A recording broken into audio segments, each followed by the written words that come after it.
Crypto markets analysis. Bitcoin and Ether's flat trajectory to continue. Technical indicators suggest momentum for both BTC and ETH remains in neutral territory, using the relative strength indicator, RSI, as a proxy for momentum. Bitcoin and Ether continue to trade flat, as volatility for the two assets wanes. Bitcoin, BTC, prices stabilized following the FTX fallout, now off a mere 2% from November 11th.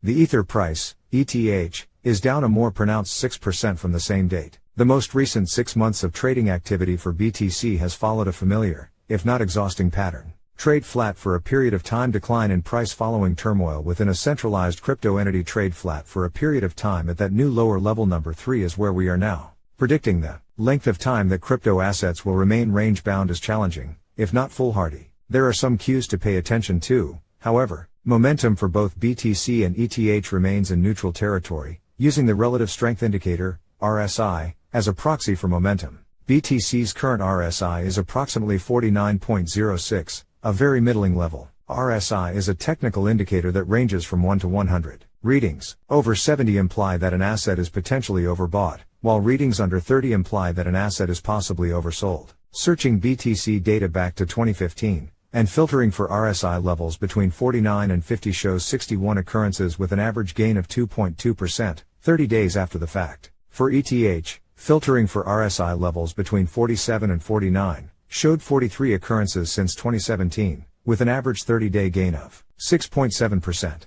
Applying those performance figures to current prices, results in prices of $17,144 for Bitcoin and $1,291 for Ether. This is far from earth-shattering, given where both have traded in the past. The results should not be viewed as predictive but can provide context as to where investors think prices may wind up. Bitcoin Bollinger Bands. If using the historic data for guidance, it's difficult to find a bullish scenario in the short term. Both price points fall within areas of significant price agreement, decreasing the likelihood of prices pushing higher without an external catalyst. Current data doesn't offer much either. Both BTC and ETH are both showing declines in volatility because the average true range of their price movements has fallen 47% and 46% since November. Their respective Bollinger Bands lend additional credence, as BTC and ETH have stayed closely tethered to their 20-day moving averages, straying from the mean only briefly, before reverting back. As a counterpoint, there isn't much of a bearish case to be made either. The appetite of asset managers has picked up,